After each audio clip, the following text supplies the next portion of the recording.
Bismillahirrahmanirrahim. Alhamdulillahi rabbil alamin wal aqibatu lil muttaqin. Wala udwana illa 'alal zalimin. Wassalatu wassalamu ala imamil muttaqin wa qaidid du'ati wal mujahidin. Wa ala alihi wa ashabihi wa man tabi'ahum bi ihsanin ila yaumiddin. Hadis 465.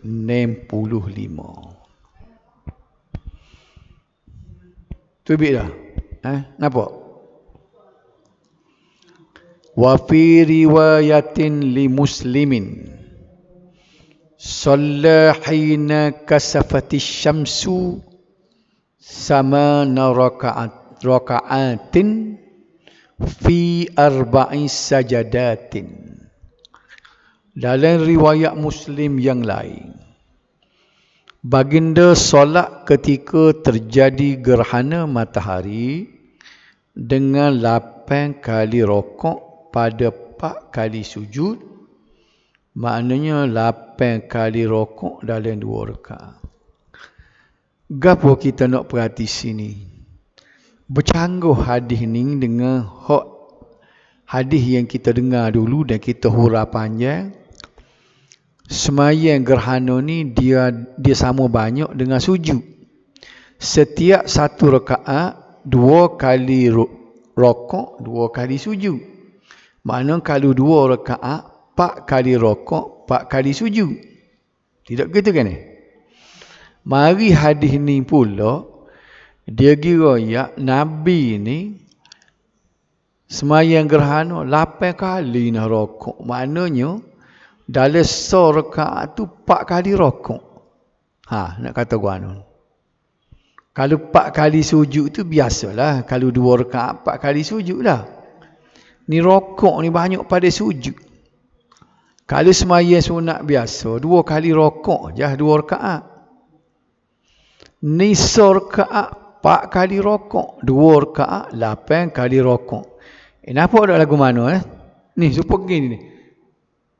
Allah bahasa dia rokok, Allahu akbar, rokok bangun, rokok bangun, rokok bangun. Berapa dah? 3 dah. Rokok bangun baru sujud. 4 kali rokok. Sujud tu biasalah, sujud 2 kali je rakaat. Dia royak 4 kali ni untuk 2 rakaat. Sujud tak timbul masalah. Rokok ni selama kening sembahyang biasa rokok sekali dah. Tiba-tiba mari sembahyang sunat gerhana ni 2 kali dah pula. Situ kita berasa pelik dah. Mari hak ni 4 kali dah pula. Lagilah pelik. Apa lagu mana? Kita pergi sikit lagi. Biarlah dulu duduk situ dulu. Wa an aliyin mithlu dhalik. Dari Ali dengan lapah yang sama. Serupa tadi juga. 8 kali rokok juga. Tengok Pak ni 7 pula.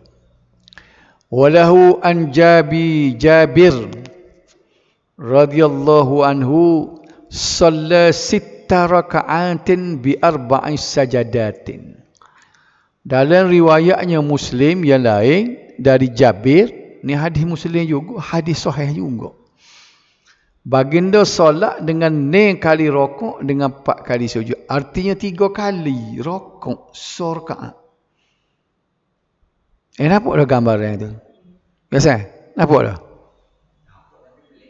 Pelik. Biar duduk pelik tu. Ini juga hadis sahih.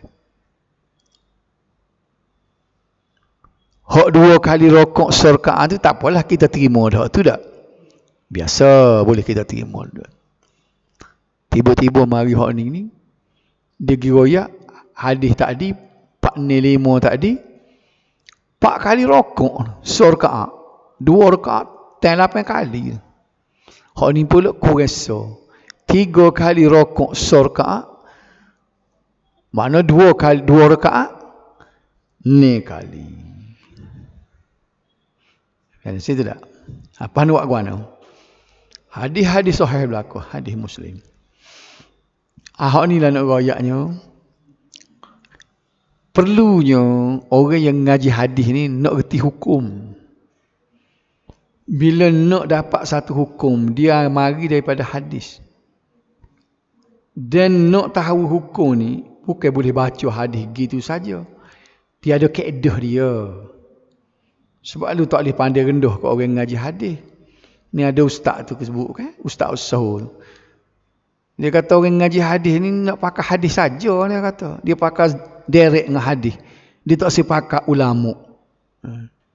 Dia kecek tu dia tak tahu apa satu. Dia tak tahu kaedah orang ngaji hadis lah.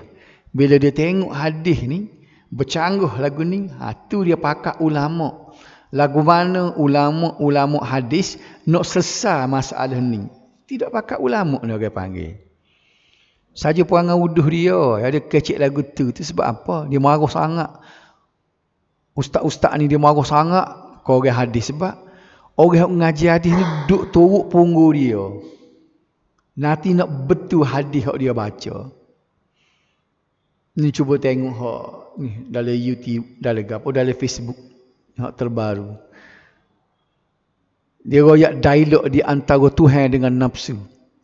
Sedap dengarnya, orang pakat share berlaku hadis palsu. Dia kata bila Allah Subhanahu Wa Taala menjadikan nafsu, maka berdialoglah di antara Allah dengan nafsu. Hei nafsu. Tak tengok habis dalam tu. Lepas tu nafsu pun jawab. Dia sebenarnya dia nak sedap dengar.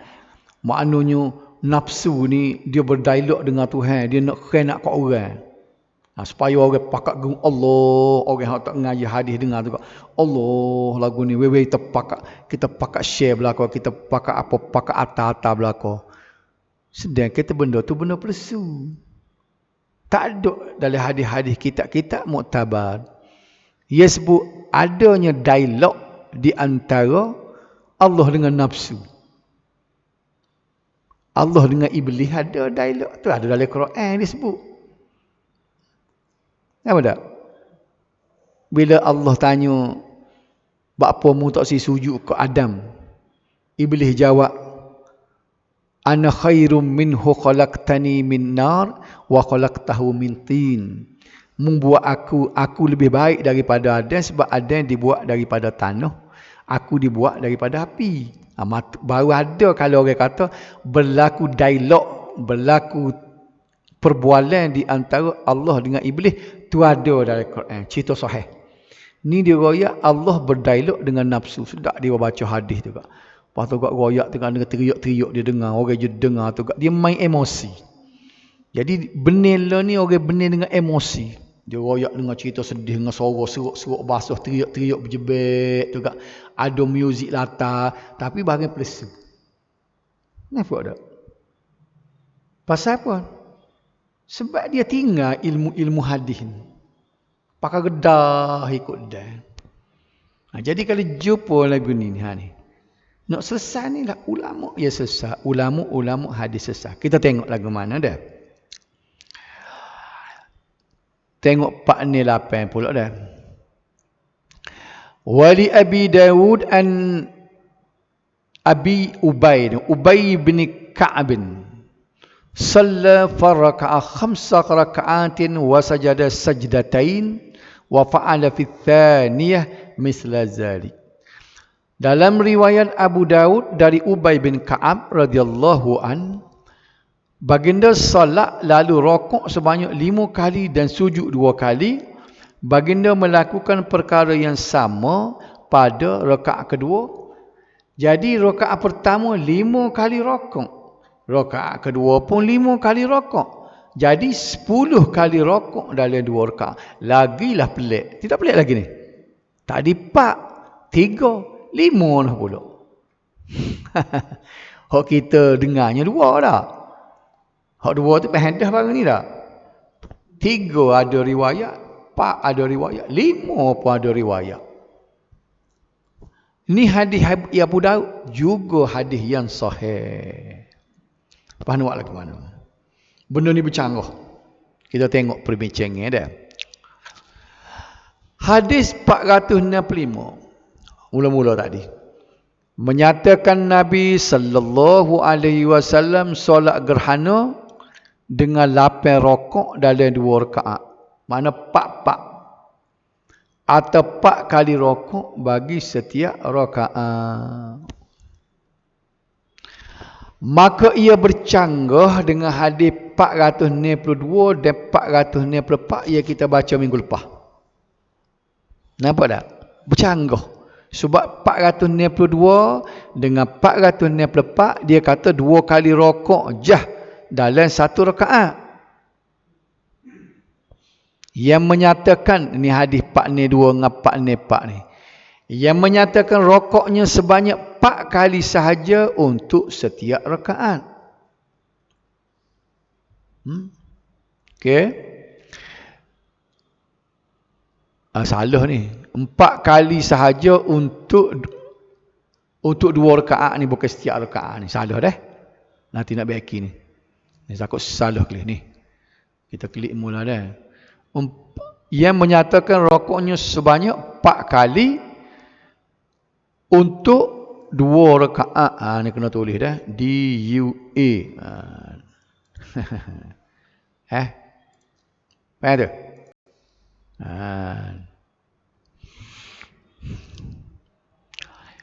Baik. Jika sesebuah riwayat yang sahih tetapi bercanggah dengan riwayat yang lebih sahih. Nampak tak? Hadis 402, 404 tu hadis sahih. Mari 405, 407, 8 sahih juga. Faham buat mana? Kalau dhaif seni. Kalau ada hadis dhaif, kita tolak hak dhaif ambil hak sahih. Faham tu tak? Kalau sama-sama sahih nak buat mana? Maka kita tengok antara dua ni hak mana lebih sahih. Dia sahih pun dia ada lagi hak lebih sahih. Hadis 495, 497, 98 itu hadis sahih saja. Adapun 495, 402 dengan 404 hadis yang lebih sahih lagi. Dia macam mana? Hadis 4 ni kita baca saat ni 4, 5, 7, 8 ni dia sebut riwayat Muslim hadis sahih. Abu Daud kata hadis sahih. Faham ni? Tapi 402 dengan 404 ditulis muttafaqun alaih. Apa ni? Gapo makna muttafaqun alaih? Maknanya sepakat di antara dua hadis sahih, iaitu Al-Bukhari dan Muslim. Dalam kaedah pengajian hadis, hadis yang paling sahih ialah apabila sepakat di antara Bukhari dan Muslim. Ia dua-dua pakat ratai. Bukhari pun sahih, Muslim pun sahih, tiba-tiba dua-dua tu pakat ratai sahadis ni, dia panggil sahihain, ataupun bila lafaz tu sama dia sebut muttafaqun alaihi. Jadi hadis 402 dengan 404 hadis ni muttafaqun alaihi, sedangkan 405, 406, 407, 408 sahih sahaja. Faham ni kuasa? Lebih sahih dia.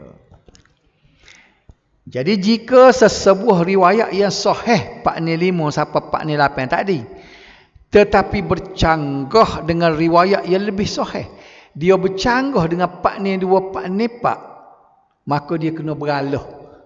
Dan hadis tadi walaupun sahih, dia panggil hadis syaz. Hadis syaz ini dengan sendiri dia kena tolak, tak boleh pakai, kena pakai hadis 402 dengan 404. Faham?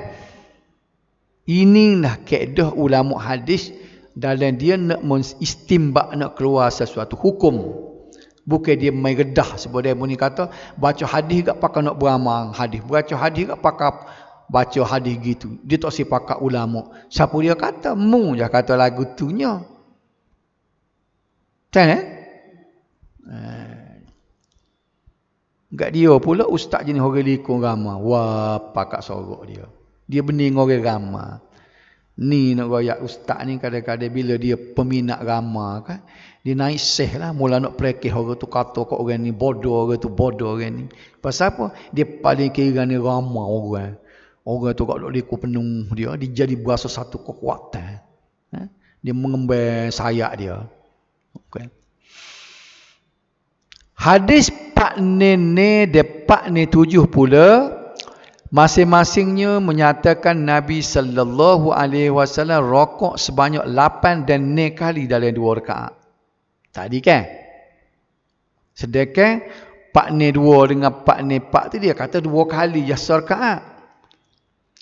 Maka ulama menyatakan, dia kata pakar ulama ni. Ulama sini makna ulama hadis. Macam Imam Nawawi, macam Ibnu Hajar. Ni, ulama-ulama besar ni, ulama hadis ni. Dia kata sekalipun sahih, hak mana sahih? Pak Ne 7 hak baru ni, hak kata 8 ni, hak kata 9 ni. Tetapi tidak dapat menandingi kesahihan hadis Pak Ne 2 dan Pak Ne 4.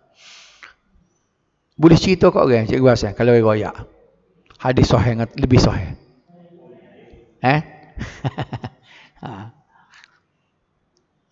Nampak tak? Tidak boleh nak lawan hadis Pak Ne 2 dan Pak Ne 4. Kalau tak ngaji hadis ke boleh tak letih lah. Ni siapa kecik nah. Dia kata gua no. Orang lain ni je sibuk dengan hadis sahih hadis dhaif. Zaman Nabi mula tak ada dek hadis sahih hadis dhaif. Sedap dia kecik lagu tu. Kalau orang kecik lagu tu dia tak tahu apa satu guna tu. Dia tak pernah ngaji nah hadis. Tapi sedap duk debeng kedai kopi. Dia royak zaman Nabi mula tak ada dek sahih pakai hadis kat hadis. Orang lain ni pandai-pandai. Dia main lagu tu. Tadi satu segi dia kata kena pakai ulama. Dia kata orang ngaji hadis ni tak sepakat ulama. Demo tak sepakat ulama sebab ia buat hadis sahih hadis tu ini ulama lah. Kenapa tu? Canggih dia. Dia kata orang ngaji hadis tak sepakat ulama. Demo tak sepakat ulama, demen tak sepakat. Hak ulama buat hadis sahih, hadis dhaif. Ulama buat. Ulama hadis buat. Okey. Pada dia kata zaman Nabi mula tak ada sahih, tak ada hadis dhaif. Iyalah ulama barulah buat sebab zaman Nabi mula sahih belaka. Orang rekod hadis ni lepas Nabi mati. Tak, sahabat lu dia kenal lalu ni hadis ni tak payah tubik dhaif dengan sahih. Kali kita kata gitu, supaya ilmu lain juga. Idgham al-gunnah tu Sayyidina Abu Bakar tak erti. Sayyidina Abu Bakar, Sayyidina Umar tak erti sebut nak idgham al-gunnah. Ikhfa syafawi. Siapa dia guna istilah tu? Ikhfa syafawi, idgham al-gunnah, idgham bila gunnah. Siapa dia buat? Ulama learning, ulama kriya yang buat. Aku tanya Sayyidina Abu Bakar tu, tenui jumpa ngaya hukum ke apa tanya Abu Bakar. Dia tak boleh royak, dia tahu dengung je. Sebab apa dia tak timbul cerita tajwid tu? Zaman Nabi. Sebab orang baca betul belaka. Dia orang Arab. Tajwid ni dibuat kepada orang bukan Arab. Nak sebut biar bunyi. Maka dia royak, dia buatlah satu kaedah. Hak tu ikhfa, hak ni iklaq, hak ni idgham. Dah. Jadi benda ni kalau tengok sejarah idgham, ikhfa ke apa ni, beratus tahun lepas Nabi mati baru tubik. Macam mana? Faham? Okey. Lagipun solat gerhana yang dilakukan oleh Nabi sallallahu alaihi wasallam, dua-dua jam ni mati nak tengok mana ni? Tak tahu jam. Berapa dah lah ni? 8:11 dah. Oh, kita duk tengok situ kata baru pukul 5 lagi. Tak pukul 5 lagi. Pandainya dia mati seketuk tu pukul tu. Tak comel dah. Bateri tu sama-sama dia hot tu berhenti ni berhenti situ. Pukul serupa berhenti.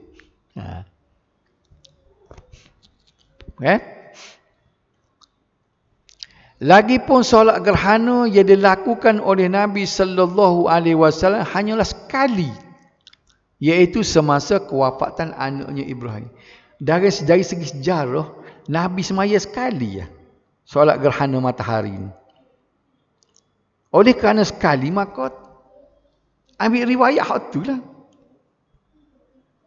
Jadi riwayat lain tidak boleh lawan riwayat tu. Tika anak dia mati, dia nama Ibrahim itu mati, Nabi semaya dengan dua kali rokok untuk satu rakaat. Maknanya dua rakaat 4 kali rokok. Maka itulah kita ambil je. Kalau Nabi itu buat macam-macam, baru jadilah pendapat ulama akan belah kepada macam-macam pendapat. Nampak tak? Hari ni Nabi buat 2 kali rokok serakaat. Bila gerhana tahun depan, Nabi buat 3 pula dah. Jadi bila ada riwayat macam-macam, jadi hukum tu jadi ada 2 lah. Ni tak sekali je Nabi semaya, iaitu ketika anak dia mati Ibrahim. Okey. Oleh itu sebaik-baiknya hendaklah berpegang dengan cara apa yang diriwayatkan dalam hadis 4/2 dan 4/4, iaitu 2 kali rokok setiap rakaat. Hak ni kita nak ambil kesimpulan, hak nak pegang, nak kilah buh dia poket ni. Kalau semaya gerhana bila-bila, 2 kali rokok untuk 1 rakaat. Walaupun ada riwayat-riwayat 3, 4, 5 tu, hak tu kita kena tolak tepi hak tu. Walaupun hak tu hadis sahih, hak ni lebih sahih lagi. Faham okey. Pendapat ini merupakan pendapat jumhur ulama yang terdiri daripada mazhab Maliki dan Asy-Syafi'i.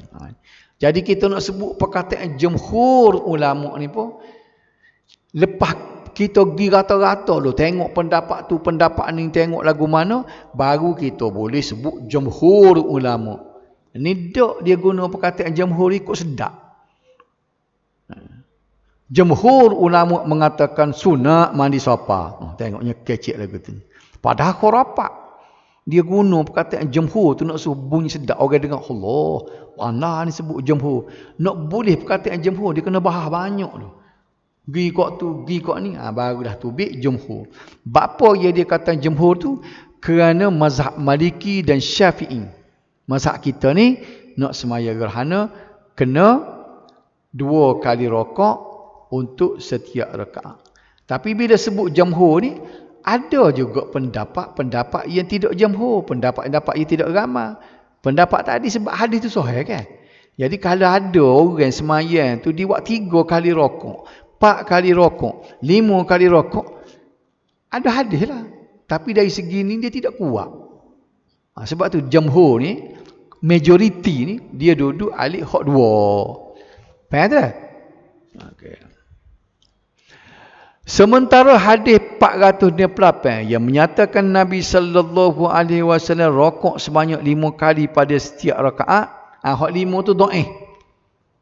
Hak sahihnya 3/4. Hak hadis kedua yang dia dhaif. Bila dhaif, tidak boleh dijadikan dalil. Habis serta masalah tu. Tengok 4/9 dan 4/71. Lama lagi so kat kawasan. Ni menian dalam perabihan ni sebab kita nak perhabis sebelum masuk istisqa lah. Wa an ibni Abbas radhiyallahu anhuma qala ma habbat rihun qattu illa hathan nabiy sallallahu alaihi wasallam ala rukbatai wa qala Allahumma ij'alha rahmatan wa la taj'alha 'adzaban. Rawahu Syafi'i wa Tabarani. Dari Ibnu Abbas radhiyallahu anhu katanya tidak berhembus kencang angin sedikit pun malaikat Nabi sallallahu alaihi wasallam berlutut di atas kedua lututnya sambil berdoa, ya Allah, jadikanlah ia angin sebagai rahmat dan jangan jadikan ia sebagai azab. Jadi hadis ni riwayat kalau mari angin kecil, Nabi pun duduk dengan lutut lalu. Dia duduk dengan lutut, maka dia berdoa, ya Allah, supaya doa tadi. Dah. Kita pergi sikit lagi. Hadis 470 pula wa an ibni Abbas radhiyallahu anhuma annahu shalla fi zalzalatin 6 raka'atin wa 4 sajadatin wa qala hakadha salatul ayat rawahul Baihaqi. Dari Ibnu Abbas radhiyallahu anhu bahawa baginda solat ketika berlaku gempa bumi dengan 6 kali rokok dan 4 kali sujud.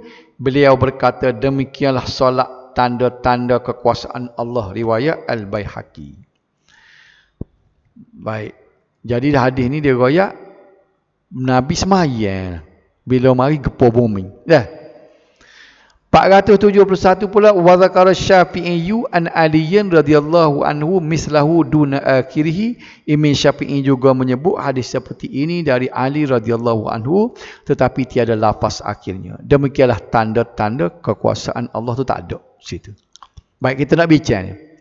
Hadis-hadis tersebut mengandungi keterangan tentang anjuran-anjuran berdoa dan solat apabila berlaku sesuatu yang menunjuk kebesaran Allah. Jadi kita duk baca hadis apa ke hadis akhir 471 saat ni, dia sebut bila mari malapetaka, benda-benda yang menunjuk kebesaran Allah, semaya dengan berdoa. Macam gempa bumi, macam ribut, kan? Nak bincang. Pergerakan angin menunjukkan kebesaran Allah Subhanahu Wa Taala. Ada kalanya angin boleh membawa kebinasaan dan kemusnahan kepada manusia, dan angin juga membawa rahmat dan kebaikan. Bila selu angin ni jadi rahmat, sejuk je kalau angin bertiup dah. Tidak sedap kan ni? Orang nak main wah pun nak ke angin. Sedap je. Tapi kalau mari derah dah, rumah tak pun cabut dah. Rutuh, pokok kayu terbalik. Tu dia mari.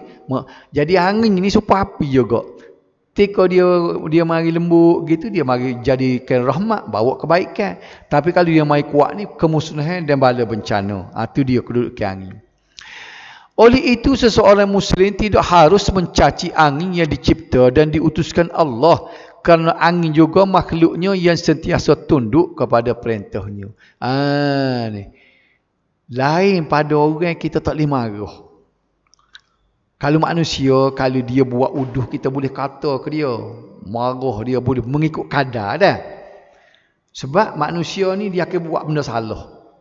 Angin walaupun kita nampak tak belaga dengan nafsu kita, tapi dia orang panggil kan lain pada manusia, makhluk-makhluk ni, dia tak lari seci pun daripada perintah Tuhan. Ayam itik lembu kubah dia tak pernah deraka sikit pun kepada Tuhan. Supaya juga angin, supaya juga api. Jadi tak boleh kita nak supuh angin. Dia orang tak ngaji, dia supuh angin. Bahasa menatang ribut gapo tu dak. Dia tak boleh sebab apa? Dia mari derah tu perintah Tuhan. Tuhan kata pergi derah, dia pergi derah. Jadi hak lawan Tuhan ni, kadang-kadang lawan, kadang-kadang teruk ni menasi manusia dengan jin. Ni dua makhluk ni. Kadang-kadang taat, kadang-kadang dia lawan Tuhan. Ada pun tolak dua makhluk ni, start daripada malaikat siapa kepada semua makhluk, lembu kubah, ayam itik, siapa kau benda hak tak menyawa, kita tengok batu, kayu, daun apa semua ni, angin, ribut apa semua ni, makhluk Tuhan yang sentiasa tunduk dengan perintahnya. Jadi kalau dia buat benda-benda dia tidak lawan Tuhan tu. Tuhan suruh. Acugi pulah ribut. Tuhan beri perintah dia suruh pulah ribut kampung tu. Dia pergi. Acugi pulah dia kata. Apa ni kampung tu, rumah pokok kayu situ biar terbalik. Dia pergi. Hadis 499 menunjukkan bahawa apabila berlaku angin kencang atau ribut taufan yang menakutkan, Nabi sallallahu alaihi wasallam telah berlutut sambil berdoa, ya Allah, jadikanlah angin ini sebagai rahmat dan jangan jadikan angin itu sebagai azab. Ini menunjukkan bahawa apabila berlaku sesuatu yang menggambarkan kekuasaan dan kebesaran Allah, kita dianjurkan menzahirkan perasaan rendah diri, khusyuk sambil berdoa. Baik. Walaupun hadis ini dhaif, hadis tadi hak dia sebut Nabi berlutut baca tu dhaif tu. Tetapi terdapat hadis sahih lain yang menjadi syahid kepada hadis ini. Syahid ni kita hak ngaji kelas hadis tu kita sebut dah syawahid mutabaah ni kan. Hadis ni dia boleh jadi syahid, jadi saksi. Ni lah. Hadis dhaif ni dia boleh jadi saksi kepada hadis dhaif. Hadis sahih. Hadis dhaif boleh menjadi saksi kepada hadis yang sahih. Jadi ada hadis sahih lain yang menceritakan, meriwayatkan bila mari bala bencana Nabi berdoa. Jadi boleh pakai lah. Ni kaedah kita nak pakai hadis dhaif ni. Antaranya hadis riwayat Muslim yang meriwayatkan bahawa apabila angin kencang Nabi sallallahu alaihi wasallam berdoa. Ni hadis sahih ni. Jadi hak tadi dhaif. Tapi hak dhaif tu boleh pakai kerana ada hadis sahih. Dia hanya boleh jadi saksi. Nabi doa lagu ni. Kalau kita nak doa lagu ni, kalau mari ribut ke mari gapo ni. Adalah azkar Imam Nawawi pun kita dah baca dah. Allahumma inna nas'aluka khaira hadhihi ar-rih wa khaira ma fiha wa khaira ma ursilat bihi wa na'udzu bika min syarri hadhihi ar-rih wa syarri ma fiha wa syarri ma ursilat bih. Makna dia aja, ya Allah, sesungguhnya kami memohon kepadamu kebaikan angin ini, kebaikan yang ada padanya dan kebaikan yang dibawanya, dan kami berlindung kepadamu daripada keburukan angin ini, keburukan yang ada padanya dan keburukan yang dibawanya. Faham tak? Jadi boleh berdoa dah. Kalau mari bala bencana boleh berdoa. Sementara hadis 470 dan 471 menunjukkan bahawa didirikan solat ketika gempa bumi sebanyak 2 rakaat dengan 6 kali rakaat dan 4 kali sujud. Ni lagu mana ni? Hak doa jelas kan? Kalau mari ribut, mari bencana. Tapi hadis 471, 470 ni dia royak kena semayang. Menurutnya solat tersebut merupakan dia panggil solat ke apa? Ni solat kita tak aja dengar. Salatul ayah. Solat ayat dia panggil. Iaitu solat yang dilakukan pada setiap kali berlaku tanda kebesaran Allah Subhanahu Wa Taala seperti gempa bumi dan sebagainya. Jadi kalau ada gempa bumi, ada mari ribut, ada mari banjir, ada kita pun semayang. Semayang ke apa? Salatul ayah. Boleh tak? Pahala lagu mana? Namun, ni nak ayat ni namun. Tetapi oleh kerana kedua-dua hadis ini 470 dengan 471 itu adalah mauquf. Mauquf di mana hadis itu tak sampai ke Nabi, sampai ke sahabat. Ya, dah. Itu mauquf. Kalau sampai ke Nabi dipanggil marfu'. Bila mauquf berhenti sekat tu. Bila mauquf sifat dia dhaif. Maka ulama berbeza pendapat mengenai hukum solat tersebut. Boleh semayang ke tak? Menurut jumhur ulama, majoriti ulama, ramai ulama kata tidak disunatkan solat apabila berlaku gempa bumi dan ribut taufan. Tak ada. Kalau mengikut pendapat yang tepat, dia suruh doa saja. Bapa nak semai tu, semai sunat nak kerana banjir ni, mari nak solatul ayah. Bapa kerana banjir. Itu bukan pendapat jumhur ulama, pendapat yang dhaif. Kerana tiada hadis sahih menunjukkan Nabi sallallahu alaihi wasallam berbuat demikian. Tak ada. Boleh? Sebaliknya Nabi sallallahu alaihi wasallam hanya pernah mengerjakan solat gerhana bulan dan gerhana matahari. Hak semayang ni gerhana je ada. Semayang bala tak ada. Semayang ajaklah semayang solat ayah. Apa semayang tu? Banjirlah kita kena semayang. Tapi kalau semayang bulan 10 tu kita semayang ajak supaya Allah jangan buat mari banjir. Tu cerita lain, tu semayang ajak. Ni semayang khusus apabila bala mari. Pakat semayang pok kita buat apa? Kerana bala mari. Gua dia banjir, ribut. Hak tu tak ada. Ada juga pendapat tapi dhaif. Oleh itu apabila berlaku seperti ribut, gempa bumi dan sebagainya ni macam banjir lah, adalah dianjurkan untuk berdoa sahaja, tak payah semayang. Ni kita nak sambung minggu depan ni. Salatul istisqa. Semayang solat istisqa apa dia? Semayang minta hujan.